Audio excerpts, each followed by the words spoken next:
Vamos ler a palavra? Livro de Neemias, o grande reconstrutor de Israel.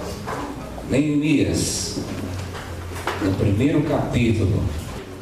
Antes de nós lermos o livro, lá, projeta lá, por favor, aquela imagem das células, e depois aproveita e põe o slide da mensagem.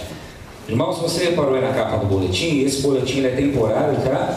Porque nós estamos em processo de confecção de um novo boletim, tá? Então, algo maravilhoso aí, a amizade sincera dá ânimo para viver. Participe de uma célula. Então, eu queria convidar você, né? Célula, mude o seu viver. Célula é lugar de comunhão, de adoração, entenda por adoração, serviço, aprendizado, confraternização. Célula é um lugar de cura, célula é um lugar para a gente compartilhar coisas, célula é um lugar para a gente descobrir que outros irmãos sofrem dos mesmos males que nós sofremos, que outras pessoas lutam contra as mesmas tentações que nós lutamos. É um lugar de companheirismo, é um jeito de viver a fé cristã, do qual nós somos arrancados do nosso isolamento.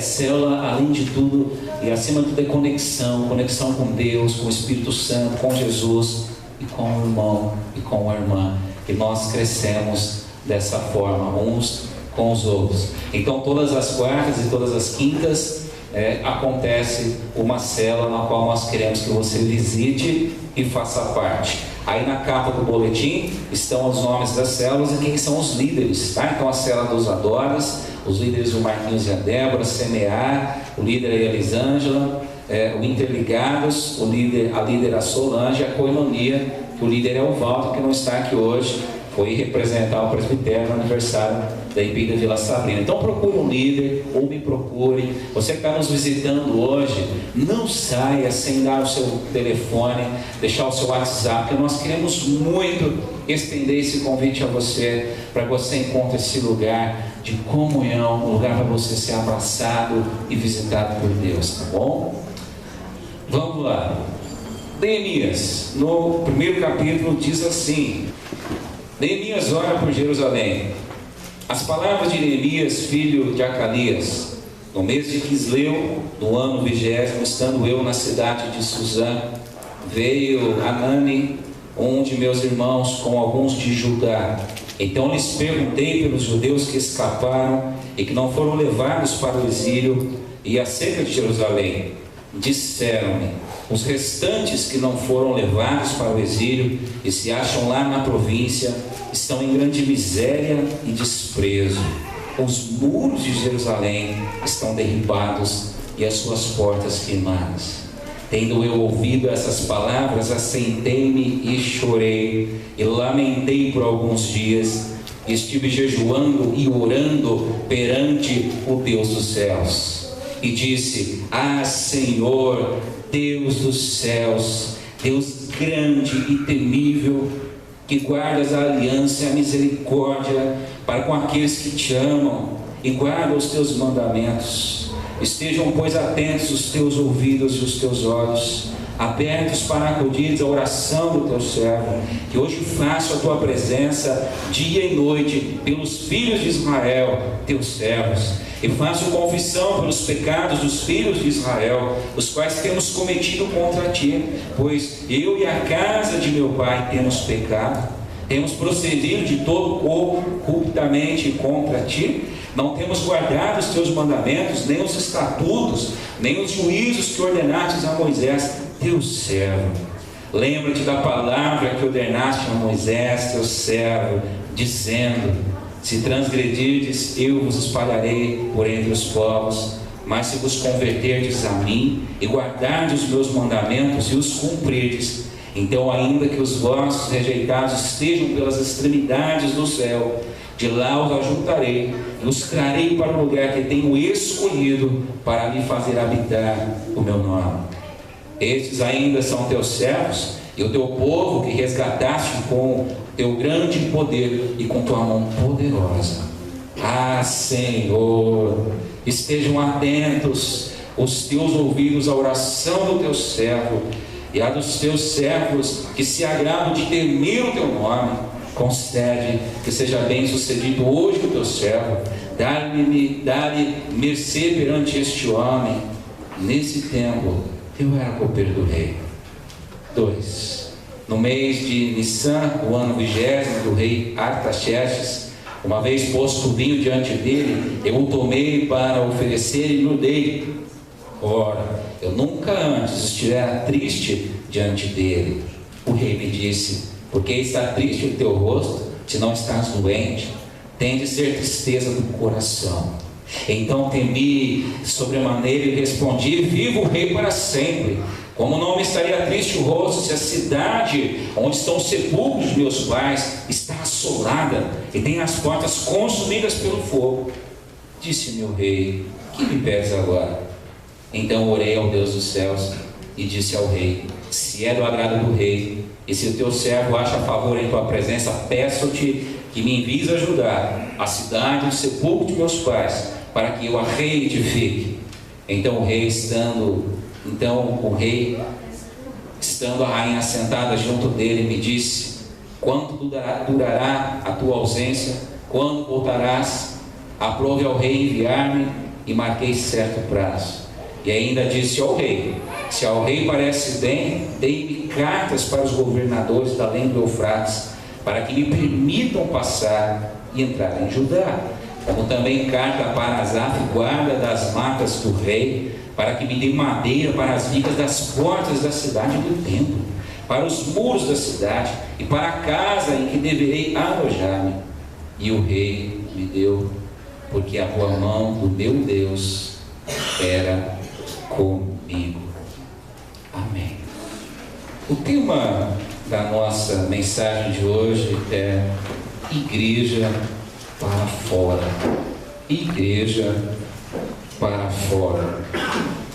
O porquê dessa série? Hoje de manhã nós falamos um pouco sobre os sonhos que Deus tem colocado no nosso coração e os sonhos que nós temos vivido e buscado enquanto igreja. E esse ano o grande sonho de crescer as células, de multiplicar as células, de ver você participando, de ver os seus filhos participando, de ver os seus amigos participando, o sonho de ver crescimento espiritual, crescimento bíblico, crescimento emocional, isso sendo tangível, isso sendo externalizado em multiplicação, em o evangelho se ramificando, o evangelho alcançando a cidade. Então esse é o nosso tempo, o tempo de nós sonharmos com multiplicação. E além do mais, uma outra coisa que me inquieta é perceber a vida da igreja e perceber algumas coisas que a eclesiologia vai dizer a respeito da igreja. Algumas estão sonhando em crescer, avançar, mudar, mas a realidade é que a eclesiologia, essa parte da teologia que vai esmiuçar a vida da igreja, vai dizer o seguinte, meus irmãos, que via de regra, há dois tipos muito comuns de igreja hoje na nação brasileira, no meio cristão evangélico e principalmente entre nós, protestantes de origem histórica. Quais são esses tipos de igreja? O primeiro tipo de igreja que a eclesiologia vai dizer que há muito presente hoje são as igrejas que estão morrendo, igrejas que estão definhando, igrejas que estão dando marcha ré, igrejas que estão deixando de existir, igrejas que estão fechando as suas portas. E não pense você que isso acontece só na Europa, lá nos Estados Unidos. Isso acontece aqui, isso acontece no nosso sínodo, isso acontece no nosso presbitério. Igrejas, comunidades que outrora tinham 150, 200 membros, hoje estão em vias de fato de fechar as portas e devolver a chave ao presbitério. Igrejas que simplesmente vão se extinguindo, vão acabando, e igrejas que vão morrendo são igrejas que deixaram de se comunicar com o seu tempo, são igrejas que perderam a relevância, são igrejas que se fecharam em si mesmas, se ensimesmaram e se satisfizeram com elas mesmas, por isso deixaram de olhar para o mundo, deixaram de ser igreja para fora, deixaram de se perguntar se a sua mensagem ainda comunicava o que, para quem, e simplesmente na medida em que o mundo avançou, essas igrejas se entrincheiraram, definharam e morrem. Igrejas que estão morrendo, igrejas que perderam o fervor missionário e simplesmente deixaram de ser igreja para fora. Mas há um outro tipo de igreja que eu acho que é muito pior. aquelas que fazem apenas para sobreviver. E apesar daquele camaradinha ali estar de terno, que não seja o pastor segurando a igreja, para a igreja sobreviver. Esse tipo de igreja, meu irmão, são igrejas que vão fazendo apenas para o gasto, igrejas que vão tocando o barco, igrejas que fazem apenas para sobreviver, adotam uma postura de manutenção, apenas de manutenção. Vamos colocar mais 10 de gasolina para chegar até o próximo posto. Já passou esse drama? Tá acabando. Ai, você riu, hein, Cristo? Tá acabando a gasolina, você não sabe onde está o posto, é fim de mês, para lá na bomba, o cara vem todo contente, você fala, põe 15. É pro gasto, é para virar o mês. Igrejas que vão fazendo pro gasto. Então é assim, os líderes, o pastor, via de regra, vai dando pequenas injeções de ânimo para ver se o defunto tem uma sobrevida. Então é assim, ninguém vem na escola dominical, vamos trocar revista, quem sabe os crentes se animam de novo e vem na escola dominical, vamos pôr mais bolo, vamos pôr um café da manhã, vamos pôr um amigo secreto, não sei, ânimo no povo, caiu a frequência no culto, troca o pastor, melhor, os crentes reagem, vai, monta um estudo, chama os crentes para estudar Apocalipse. Crente gosta de coisa complicada, vem, mas daqui a pouco já está tudo esfriando de novo, e aí os ministérios não evoluem. Nessas igrejas, via de regra, invariavelmente a apatia está presente. São igrejas que não vibram, são igrejas que não têm calor, são igrejas, meus irmãos, que não sonham mais, igrejas desentusiasmadas, igrejas nas quais os líderes não crescem mais, nos quais não se sonha, nas quais os ministérios não pensam mais em crescimento, em treinar outros, e as coisas vão até o dia que os 15 no tanque acabar, e acabou. E o que dá uma sobrevida para essas igrejas é que, via de regra, igrejas que vivem de manutenção ainda contam com a tradição familiar. Então é assim, o meu bisavô foi, então eu sou também, mas isso acaba porque quando não há dinamismo do Espírito Santo, a fé cessa e de repente o meu filho não vai ser mais, e os meus netos não vão ser mais, e essa igreja também, via de regra, está com os dias contados, porque uma hora os 15 acaba e não tem mais um bolo tanque, não tem mais o que estudar. Já estudou a Bíblia toda, já estudou Apocalipse 20 vezes, já fez café da manhã, já foi, o povo não vem, não vai, e ambas têm algo em comum, ambas deixaram de ser o que a igreja tem que ser, ambas deixaram de ser igreja para fora, porque, meus irmãos, quando nós lemos a palavra de Deus, Atos 1:8, a Bíblia diz assim: mas recebereis poder ao descer sobre vós o Espírito Santo, e sereis minhas testemunhas, tanto em Jerusalém quanto em Judéia, Samaria, até os confins da terra. A Bíblia diz que eu e você fomos salvos para impactarmos o mundo. O Espírito Santo, meu irmão, foi derramado em profusão sobre a sua vida, para que você seja um vaso de bênção nas mãos de Deus, para que você se levante nessa geração corajosamente e seja um profeta de Deus, um homem de Deus, voz de Deus, não eco, ninguém gosta de ouvir eco, voz de Deus, para que nós sejamos abraço de Deus, para que nós sejamos farol do Evangelho numa cidade em crise, numa sociedade convulsionando.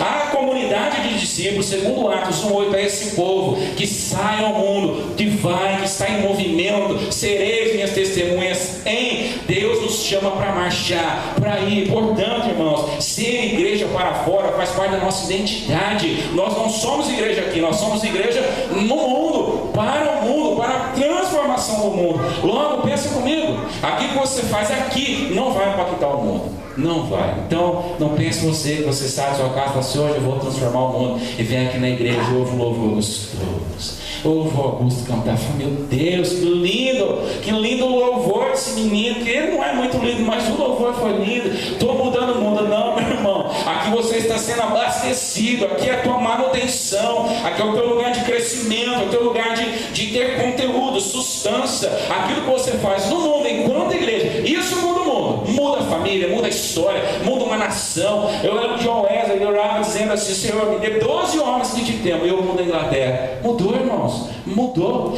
Billy Graham orava de joelhos e pedia a América do Norte para o Senhor Jesus. Mudou, irmãos. Eduardo Carlos Pereira, Lutero, Calvino, Paulo, Pedro, João, Tiago, tantos, meus irmãos, que impactaram o mundo porque foram à igreja, fora da igreja.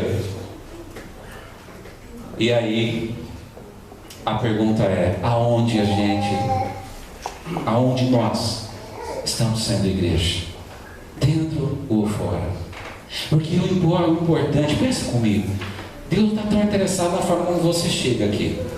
Porque de repente você teve uma semana tão ruim, você pensou em desistir da fé. Você chegou a falar para Deus, ser crente não compensa. Deus viu que você falou por uma fraqueza. De repente você teve uma semana tão ruim.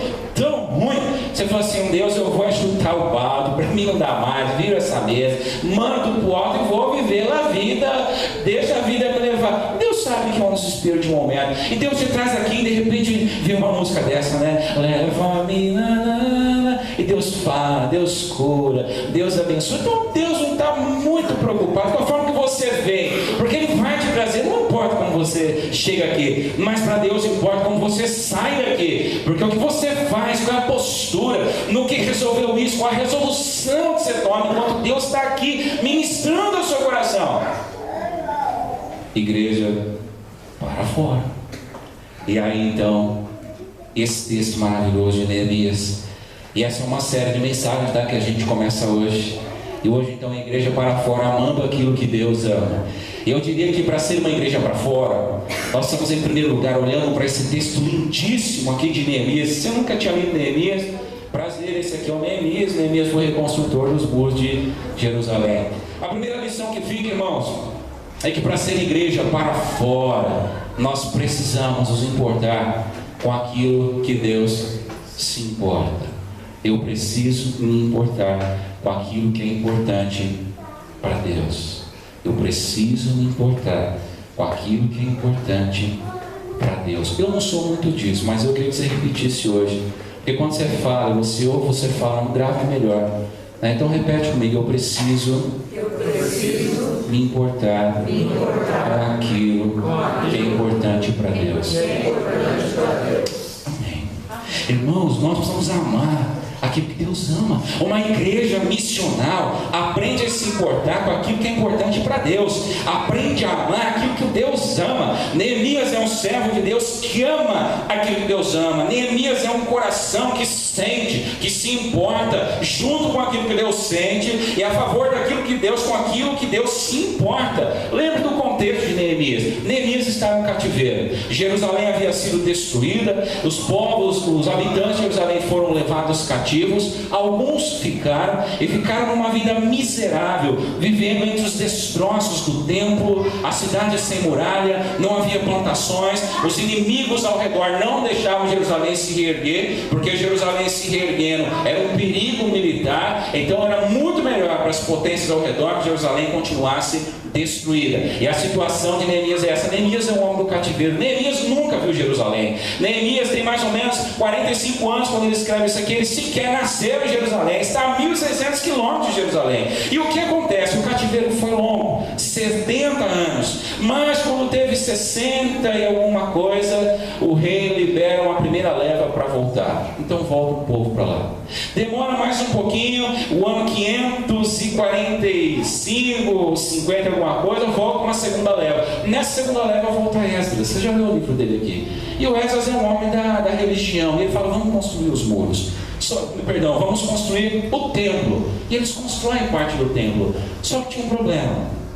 Neemias é o seguinte: ninguém mencionou o templo. Você parou que o texto não fala do templo? Deveria falar. Se era o monumento maior de Israel, a primeira notícia tinha que ser essa: olha, lá está legal, porque apesar dos pesares o templo está se reerguendo. Ninguém fala do templo, mas a notícia é: os muros estão no chão. Por quê? Eu sempre digo aqui, tudo na Bíblia é importante, e às vezes a nossa leitura muito apressada não deixa a gente degustar o que a Bíblia tem para oferecer. No tempo bíblico, irmão, era mais ou menos assim. Uma cidade, o que diferenciava uma cidade de um povoado para começar eram os muros. Tinha muro, era uma cidade. Não tinha muro, é um povoado. Então, eleva o status da cidade. Mas mais do que isso, naquele tempo, não ter muro era estar desprotegido. Quando um povo era dominado, conquistado, a primeira coisa que o conquistador, que o opressor que conquistava fazia, era derrubar os muros. Os muros eram um sinal de humilhação. Quando alguém, uma cidade, um povoado era conquistado e os muros eram derribados, a mensagem era assim: o Deus desse povo abandonou esse povo. E esse muro no chão significa isso: esse povo é esquecido, humilhado e não tem perspectiva de vida. Os muros representavam, meus irmãos, a falta de perspectiva. Os muros no chão representavam para os judeus e para os vizinhos um abandono da parte de Deus, humilhação. Aqueles muros derrubados era uma declaração: Deus se aborreceu conosco, nós estamos esquecidos e humilhados. Então você pode entender a importância de alguém dizer para Neemias: olha, os muros estão no chão. Alguém estava dizendo: Neemias, a vida lá é de humilhação. A situação do povo é a pior possível. E quando nós lemos o livro de Neemias, por não haver muros, os que lá permaneceram, vivendo entre os escombros, entre as portas queimadas, eram obrigados cotidianamente a aguentar a zombaria dos povos vizinhos. Se impunha essa gente uma vida sofrida, uma vida de humilhação. A situação era a pior possível. E aí vem Neemias. Quando Neemias recebe a notícia, o ano 445, já vinham passado quanto tempo? Faz as contas. Eles foram para o cativeiro em 86. A gente está lendo um texto aqui que acontece em 45. Neemias vai ao rei e diz: olha, está tudo errado lá. Essa tristeza que eu recebi é a pior notícia possível. Está tudo no chão. A cidade dos meus pais está no chão. Os muros estão no chão. Deixa eu voltar para lá.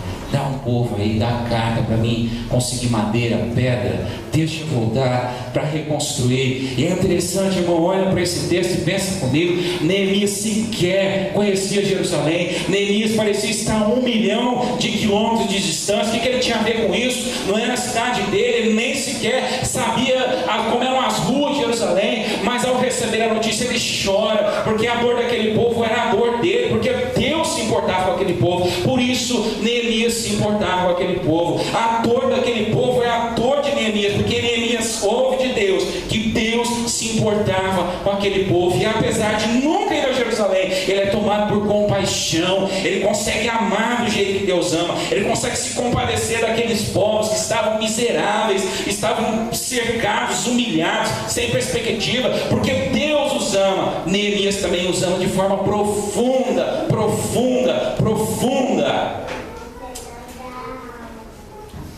Para nós sermos igreja para fora, nós vamos começar a amar aquilo que Deus ama. Eu quero dizer para você, antes de dizer o que Deus ama, o que Deus não ama. Deus não ama os nossos móveis do templo. Às vezes eu tenho a impressão que nós nos confundimos. Deus não ama esse púlpito, pouco importa se ele é de madeira, se ele é de acrílico, se ele está aqui, se ele está ali, se esse púlpito fosse comido pelos cupins. Deus não ama os nossos móveis, porque às vezes parece que nós nos comportamos como se essas coisas fossem mediadoras com Deus, e elas são relíquias santas, sagradas. Deus não ama os móveis do nosso templo, irmãos. Deus não ama esses instrumentos com os quais nós prestamos louvor. Deus não ama esses microfones. Deus não ama o nosso sistema religioso. Deus não ama a nossa teologia. Deus não ama o nosso aparato litúrgico. Deus ama pessoas. Deus ama a prostituta. Deus ama o drogado. Deus ama o pedófilo. Deus ama o assassino. Deus ama a criança que está jogando malabares no farol. Deus ama o irmão bêbado que pede moedinha na rua. Deus ama o seu parente que não conhece Jesus. Deus ama aquelas pessoas que moram com a gente, que se morreu a gente não sabe para onde vai. Deus as ama profundamente. Deus é apaixonado por pessoas, irmãos. Deus ama o desiludido. Deus ama o depressivo. Deus ama as pessoas que nós não perdoamos. Deus ama as pessoas que nos fizeram mal. Deus ama as pessoas que nos violentaram emocionalmente, fisicamente. Deus ama o seu irmão complicado. Deus ama a sua sogra complicada. Deus ama o seu filho drogado. Deus ama, irmão. Deus ama pessoas. Amém. E o quanto Deus ama pessoas? Muito, irmãos. Muito. João 3,16 que diz a Bíblia, irmãos. Porque Deus amou o mundo. E Deus amou e falou: se lixem. Deus amou e se moveu e falou: porque eu amo, eu vou ao encontro desse povo. Porque eu amo, eu vou curar esse povo. Porque eu amo, eu vou estender a mão para esse povo. Deus te ama e ama quanto, irmão? Ama o máximo possível. Ama de uma forma que a gente não compreende, não imagina. E às vezes eu olho e falo: Deus, como o Senhor pode me amar? Um homem tão complicado, um homem tão mesquinho, um homem que querendo errar, querendo acertar, erra. Como Deus me ama? Mas a Bíblia diz que Deus te ama, irmão, de jeito que você é. Se a gente quer ser igreja para fora, a gente precisa começar a perguntar o que de fato, de verdade, a gente ama, irmãos. O que nós amamos? Um bispo anglicano chamado William Temple diz essa frase deliciosa: A igreja é a única sociedade cooperativa no mundo que existe para quem, irmãos? Benefícios dos que não são membros. Interessante que quando eu digo que amo, eu me movo. Porque Deus amava o povo lá nos escombros de Jerusalém. Neemias, sem nunca ter colocado os pés lá, amou aquele povo. E quando a gente olha aqui que ele começou a orar no mês X, Y, e no mês tal e tal, se apresentou o rei, a gente vira uma página toda. Você tem a impressão que Neemias entrou no quarto dele, fez uma oração rápida, como são as nossas orações, que a gente não tem tempo, entre aspas. A maior mentira que a gente tenta contar para Deus, que a gente não tem tempo para orar. Deus sabe. Mas sabe quanto tempo dá de uma festa para outra aqui, do capítulo 1 para o capítulo 2? 5 meses. Neemias chorou 5 meses, irmãos. Neemias clamou, jejuou, a ponto de olhar na cara do homem e falar: o que está acontecendo, filho? Doente, você não dá, de onde vem essa angústia? 5 meses orando, irmão, sentindo com Deus. E aí ele se move. Se a igreja amar o mundo, amar quem Deus ama, amar o que Deus ama, a igreja vai se mover. Não pelas células, não pelo pastor, não porque você gosta, não gosta da liderança da tua igreja, esquece, mas porque você aprendeu a amar quem Deus ama. Esse Deus ama pessoas, se eu amo pessoas complicadas, sujas, encardidas, difíceis, como eu sou. E a gente precisa orar isso direto. Sabe por quê? Quando eu olho para a Bíblia, eu vejo assim nos evangelhos como isso é muito claro, isso é muito chocante para mim. Porque quem ama se move. Eu vejo nos evangelhos Jesus pregando numa casa. E diz a Bíblia que a casa estava apinhada, pessoas se acreditam lá. E uns amigos de um paralítico que amavam o cara, sobem o cara em cima do telhado, tiram a telha da casa e desce o cara onde estava Jesus, para Jesus curar o cara. Não esteja dele.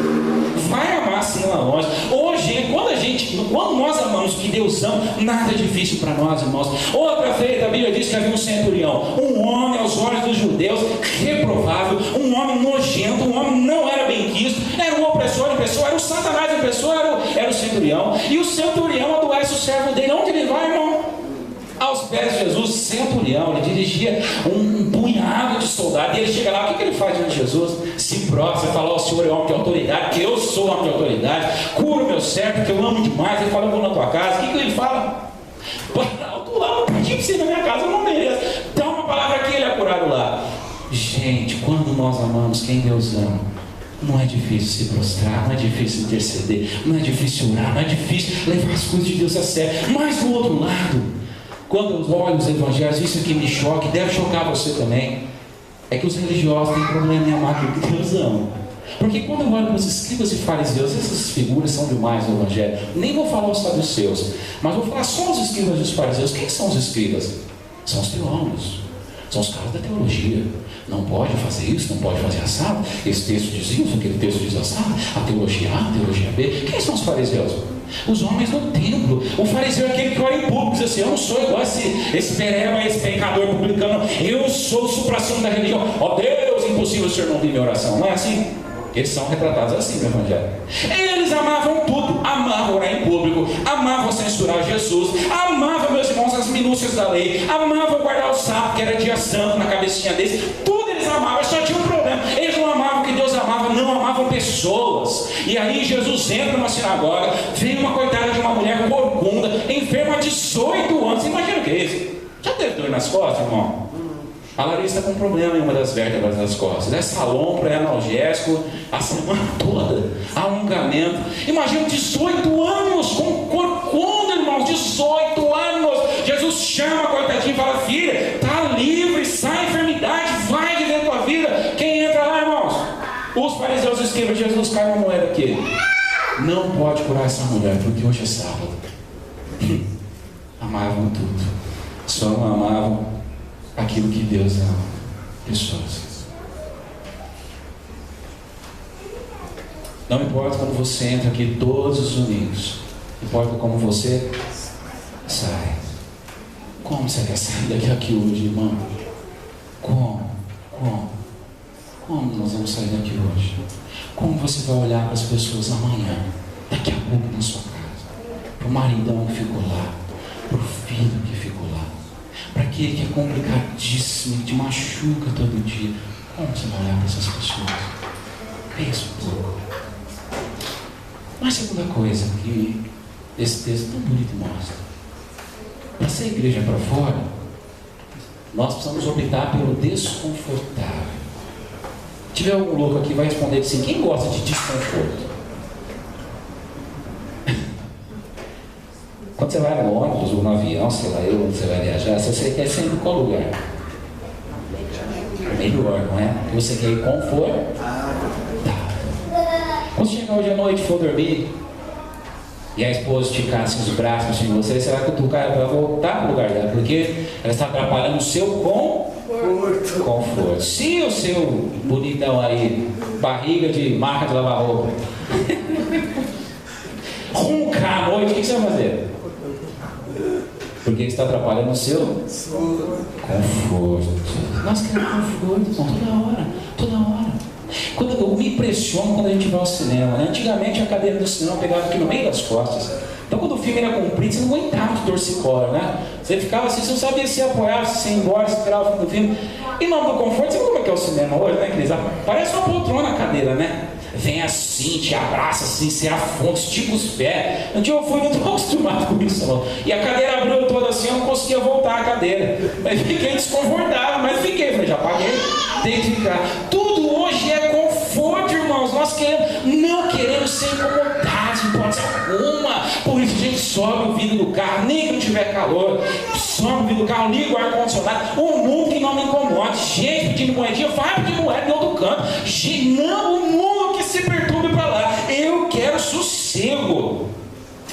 Há uma palavra maravilhosa e tudo que tem no mundo de bonito, ou foi Einstein, ou foi Albert Einstein, né? O povo fala que tudo foi o Einstein ou Shakespeare, perdão. Eu não sei quem falou essa frase, mas alguém disse uma frase assim: a zona de conforto é um lugar extraordinário, pena que nada nasce nesse lugar. Irmãos, quando a gente olha para a vida de Neemias, está aqui um cara que opta pelo desconforto em nome daquilo que Deus ama. Porque se você ler a palavra diz aqui que ele era o copeiro do rei. Ser copeiro do rei era ser o segundo em comando, irmão. Ele não era pouca coisa, não. Ser o copeiro do rei era ser um homem de confiança. Para ser copeiro do rei, precisava ser bem quisto, porque ele provava a comida que era na boca do rei, o vinho que era na boca do rei. Era um homem de conselho do rei, era um homem de ombro do rei. Ou seja, é um lugar confortável, é uma posição de gente bem quista, é uma posição graduada. Ele está num lugar bom, mora no palácio, tem uma vida boa, tem uma vida sossegada. E quando ele se importa com o que Deus se importa, chora e lamenta, ele troca o palácio pelas ruínas de Jerusalém. Quando você lê o livro de Neemias, ele troca o palácio, troca a glória lá do castelo do homem pelos alicerces, pelas ruínas, pelos andaimes lá do muro de Jerusalém, para andar no meio daquele povo maltrapilho, fedorento, fedido, andar no meio daquelas crianças sujas, para andar no meio daquela pobreza, daquela desgraça. Mas é lá que ele se sente bem. E quando alguém diz desce, ele fala não desce, porque eu vim aqui para retificar esse muro. E em 52 dias ele ergue um muro que demorou séculos para ser construído. Mas ele teve que sair do lugar confortável. Igrejas que morrem, ou igrejas que apenas fazem para manutenção, já se acostumaram a viver na zona de conforto. É que nem quando o casamento está ruim, mas o patrimônio do casal é grande demais. E aí ninguém suporta ninguém. A vida vira uma desgraça. Mas eu não vou divorciar porque vai que ele fica com o carro. Eu não vou. Vai que essa mulher pede uma pensão muito alta, eu tenho que dar metade do meu salário exorbitante para ela. E aí vive numa zona de conforto, mas vive uma vida miserável. Igrejas que já se acomodaram, se acostumaram com a zona de conforto. E todo desafio é visto como algo incômodo e que deve ser abordado rapidamente. Não me fale de mudar nada, pastor. Não me fale desse negócio de céu. Não me fale de ideia para adolescente. Não me fale de nada, pastor. Eu quero que fique como está. Está dando certo? Está salvando vidas? Estamos amando que Deus ama? Somos igreja para fora? Não. Mas que fique como está. Porque sair da zona de conforto é difícil. Difícil. Eu olho para a história bíblica e desafio você a olhar para a gente concluir. A gente aprende algo que me deixa assim estupefato diante de Deus. Nenhum servo de Deus, nenhum. Se você achar, você me mostra depois. Nenhum servo de Deus, homem ou mulher, ou jovem ou idoso, que fez algo de relevância, permaneceu na zona de conforto. Vamos pelo princípio. Quando Deus chama Abraão, quantos anos tem Abraão? Quase 100.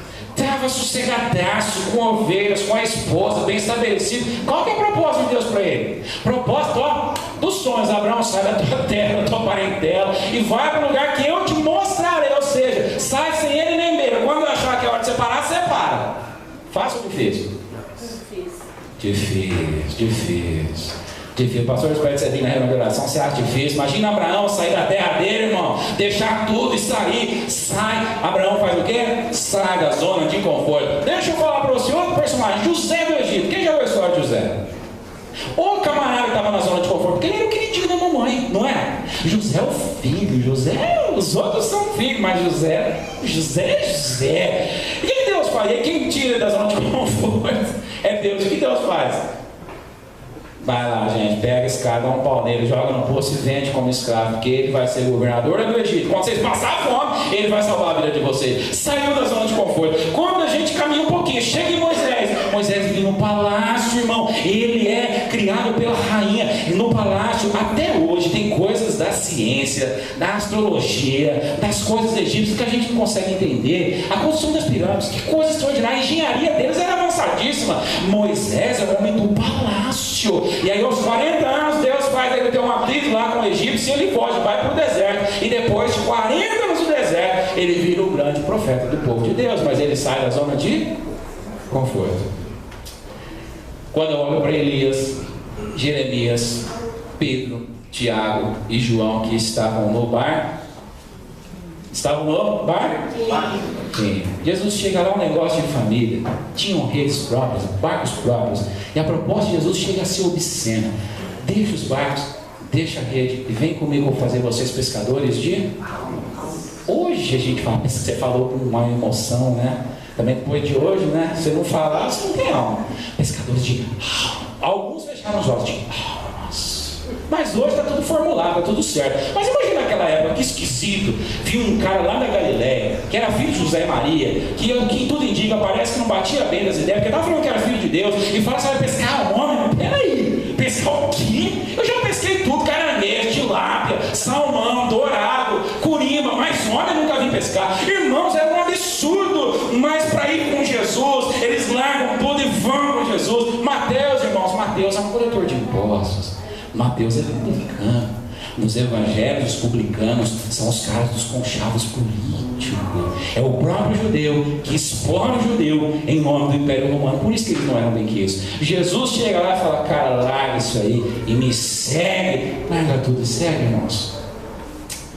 Mas para mim o maior exemplo de alguém que ama o que Deus ama e sai do confortável e assume desconforto é esse personagem aqui, ó. Filipenses 2. Seja a atitude de vocês a mesma de Cristo, que embora sendo Deus, não considerou que o ser igual a Deus era algo que deveria se apegar. Presta atenção, o outro esvaziou a si mesmo. E o mais impressionante, esvaziou para quê? Para ser um Messias poderoso, maravilhoso, glorioso, que ia tocar o terror lá em Roma, vindo a ser servo, tornando-se semelhante a homens. O Deus eterno, imutável, que existe antes e depois do tempo, entra no tempo e sendo encontrado em forma humana. Aconteceu o quê? Humilhou-se e foi obediente até a morte de... Será que alguém passou mais desconforto de Jesus? Porque não fosse se encarnar para pisar nessa bola de lama pecaminosa, encontrar gente cheia de pecado, e sofrer, e apanhar, ser torturado, ser castigado, e sofrer. Não basta vir, mas ele se humilha, ele se esvazia, ele vai à cruz. Irmãos, quando a gente olha, está aqui uma coisa que é tão romântica, né? Crucificação. A gente olha e fala, meu Deus, que lindo. Meu irmão, Jesus foi pendurado nu. É nu, aquele paninho que põe lá, agora foi na Renascença, para não escandalizar o povo. Jesus foi colocado nu, por isso Bíblia diz, ele sofreu vitupério, vergonha pública, ele foi arrastado por Jerusalém, das 5 horas da manhã até as 3 da tarde, embaixo de açoite, de vara, tomando cusparada, sendo zombado, e finalmente quando moeram ele, pegaram nu na cruz, e aí diziam lá de baixo para cima, você não é Deus, desce daí. E aí depois de asfixiar na cruz, no próprio sangue, ele olha para cima, irmãos, e diz assim: Pai, perdoa-os, porque eles não sabem o que fazem. Irmãos, que 2020 seja um ano para a gente pensar que tipo de igreja você quer ser. Eu estava conversando com a Alonso agora, tenho orado muito, pouco, né? Talvez o meu culto ainda é pouco, para que Deus te desperte, para que Deus te incomode. Eu não sei, o homem chorou demais ou Deus que anda bom demais comigo, porque tenho orado e chorado diante de Deus para o Senhor. Que serve inútil que eu sou, Pai, tenho feito tão pouco. Porque tem tanta gente, Pai, precisando ser alcançada, Senhor. Que tipo de igreja você quer ser, irmão? Para dentro ou para fora? Eu quero desafiar você nessa hora. Se Deus falou alguma coisa aí com você hoje, tem sentido esse texto bíblico para você? Então Jerusalém está destruída. É a família, é o trabalho, é alguém que se ama. Irmão, ama o que Deus ama.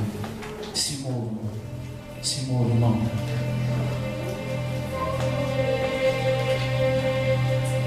Neemias significa Deus tem confortado. Olha que coisa, irmão, profeta. Deus tem confortado. Eu entendo que você, irmão, você é o Neemias dessa época. Deus vai confortar as pessoas através de você. Você só tem que dizer: eis-me aqui, Senhor. Então eu só quero que levante quem vai dizer: eis-me aqui, Senhor. Você não quer alguém falando, mas você quer fazer algo por Deus, irmão, se coloque em pé, nós vamos orar. Nós vamos dizer: Senhor, nós ousamos dar esse passo, nós não sabemos o que vai fazer, mas o Senhor sabe. Eu quero ser um Neemias do meu tempo. Deus conforte através de mim. Eu quero ser um Neemias na vida do meu esposo, da minha esposa, do meu irmão viciado, do meu parente drogado, eu não sei, do meu vizinho perturbado, do meu colega com depressão. Eu quero que Deus conforte. Eu quero ser Neemias, Senhor, pelo poder do nome de Jesus. Santo Deus, nós nos levantamos, Senhor, mas que esse levantar não seja do ofício, seja um levantar de coração, Senhor. Nós queremos ser pessoas pelas quais o Senhor possa trabalhar, fluir. Deus, conforte as pessoas através de nós. Dá-nos esse privilégio, Senhor. Pai, nos ensine a amar quem o Senhor ama, Deus querido. Nos ensina, Pai, a desejarmos as pessoas com o teu reino, Senhor. Nos ensina a perdoar aqueles que nos ofenderam profundamente, Senhor.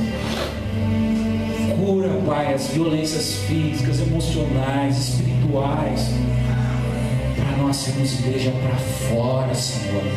Que a tua glória brilhe em nós nesse mundo. Que nós sejamos sal, dando sabor para essa vida boba, Pai, que as pessoas estão vivendo. Que nós sejamos luz, faróis do Evangelho, dizendo: aqui a salvação, ainda há esperança, ainda há cura, ainda há, meus irmãos, recomeço, ainda há esperança. Que nós sejamos, em nome de Jesus, dá-nos privilégio, Senhor.